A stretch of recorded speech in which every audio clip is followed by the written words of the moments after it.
On February 14, 2013, Oscar Leonard Carl Pistorius shot and unalived his girlfriend, paralegal and model Riva Steenkamp, in his Pretoria home. He claimed he had mistaken Steenkamp for an intruder hiding in the bathroom. He was arrested and charged with unaliving. At his trial the following year, Pistorius was found not guilty of murder, but guilty of culpable homicide.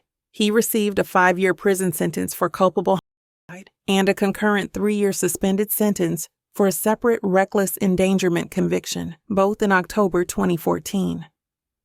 Pistorius was released on parole on January 5, 2024, after serving a total of 8.5 years in prison, in addition to 7 months of house arrest.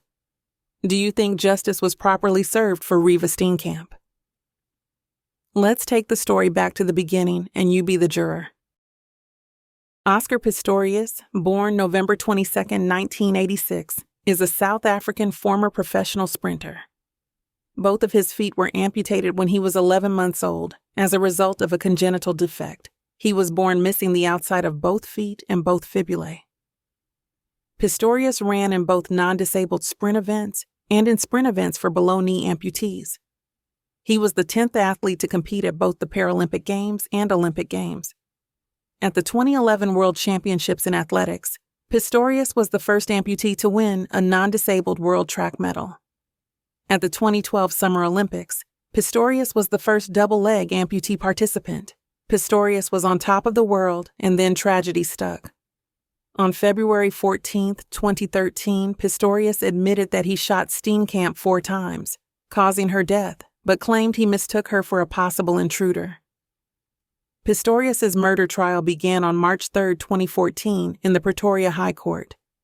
On May 20, 2014, the trial proceedings were adjourned until June 30th to enable Pistorius to undergo psychiatric evaluation to establish whether he could be held criminally responsible for unaliving Steenkamp.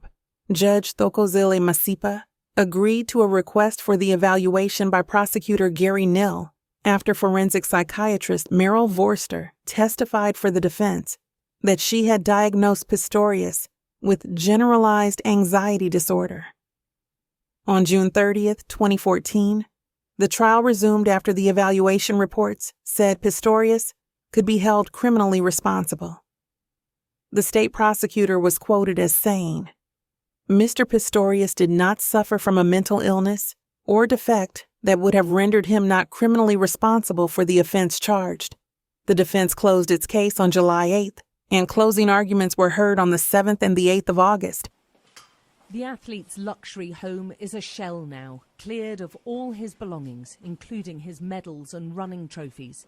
A silent, empty reminder of the event which changed his life forever and violently cut short his model girlfriend's. The athlete's bedroom seems a lot smaller somehow without all his possessions. And this is the corridor he headed down, gun in hand, towards the bathroom. It was here, he told police, he heard noises coming from behind the toilet door. Noises he insists he believed were made by an intruder. The 4 bullets the runner fired through the locked toilet door ended the life of Riva Steenkamp, who was behind it. Just what the athlete was thinking when he picked up his 9mm pistol formed the backbone of the long-running trial. Police photographs taken hours after the shooting showed the runner drenched in his girlfriend's blood. Which version will the judge decide on? Will she believe the prosecution's version that the athlete chased his girlfriend down this corridor and into the bathroom, where she barricaded herself in the toilet and he deliberately fired 4 shots intending to kill her? Or will she believe the athlete's version that he was so unstable on his stumps he had to lean here, and out of fear for his life and his girlfriend's, he fired towards the toilet cubicle, believing that his life and his girlfriend's was at risk? During the trial, this is what he had to say to Riva's family. I'd like to apologise and say that there's not a moment, and there hasn't been a moment since this tragedy happened, that I haven't thought about your family. I wake up every morning, you're the first people I think of, the first people I pray for. I can't imagine the pain and the sorrow and the emptiness that I've caused you and your family. I was simply trying to protect Riva. I can promise that when she went to bed that night, she felt loved. As I previously stated, Pistorius was found not guilty of murder, but guilty of culpable homicide. He received a 5-year prison sentence for culpable homicide and a concurrent 3-year suspended sentence for a separate reckless endangerment conviction, both in October 2014. However, Pistorius was temporarily released on house arrest in October 2015, while the case was presented on appeal to a panel at the Supreme Court of Appeal of South Africa, which overturned the culpable homicide verdict and convicted him of murder. In July 2016, Judge Thokozile Masipa extended Pistorius' sentence to 6 years. On appeal by the state for a longer prison sentence, the Supreme Court of Appeal increased the prison term to a total of 15 years less time served. Pistorius was released on parole on January 5, 2024, after serving a total of 8.5 years in prison, in addition to 7 months of house arrest. Although Pistorius claims the situation was an accident, there were a lot of speculation that he was, in fact, a very jealous boyfriend. According to court reports, Oscar Pistorius' girlfriend told him, "I'm scared of you sometimes," less than 3 weeks before he shot and unalived her at his home. Riva Steenkamp complained to the Olympic and Paralympic sprinter that they were in a double-standard relationship plagued by his jealous tantrums. This information was found in text messages extracted from her phone. More of Riva's messages were read aloud and stated, "You have picked on me excessively. I do everything to make you happy, and you do everything to throw tantrums," according to a WhatsApp message sent by Steenkamp to Pistorius on January 27, 2013. "I'm scared of you sometimes, and how you snap at me and of how you will react to me.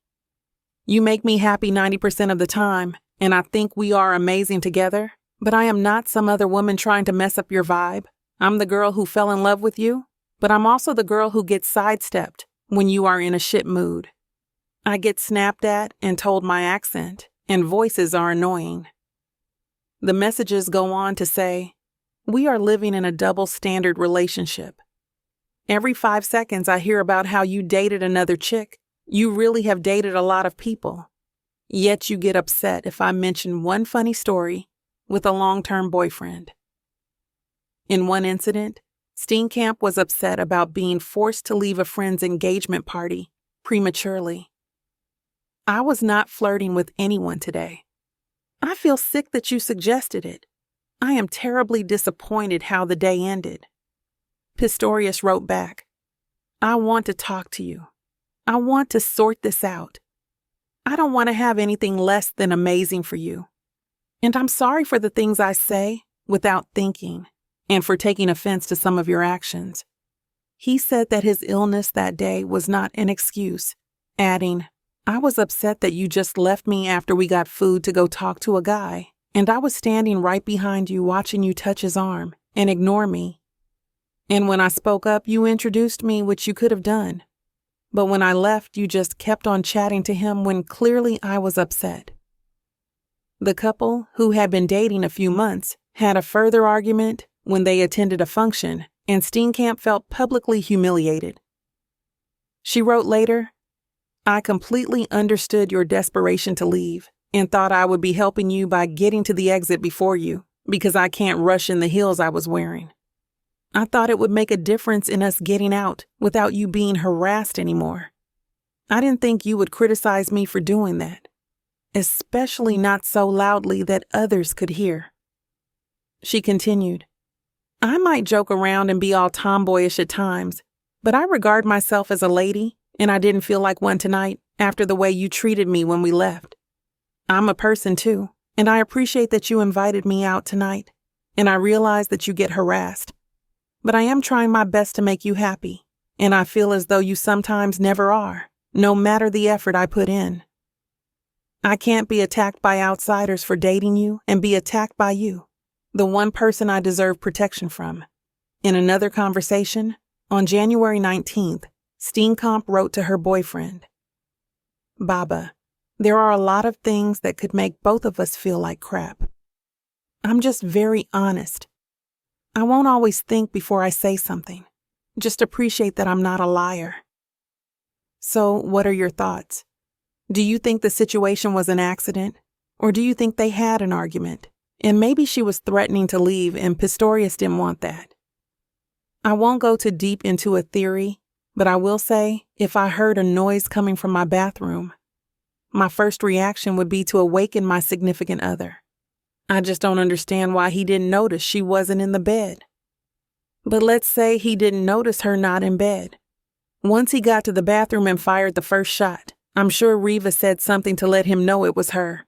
That's just my opinion, but I wasn't there. Reva and Pistorius are the only two people that know what really happened that night. As of 2024, Pistorius, 37, left Atteridgeville Correctional Center near Pretoria to begin his new life of supervised freedom, which will require him to get permission from authorities for many of the basic events of life. He will be assigned a monitoring official who will have to be kept informed when Pistorius is seeking job opportunities or moving homes.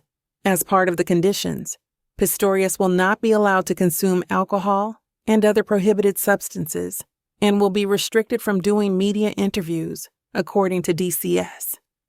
He will also be expected to be home at particular hours of the day. Pistorius will also have to attend programs on gender-based violence and continue therapy sessions on anger management. Thanks for watching, and don't forget to comment your opinion down below.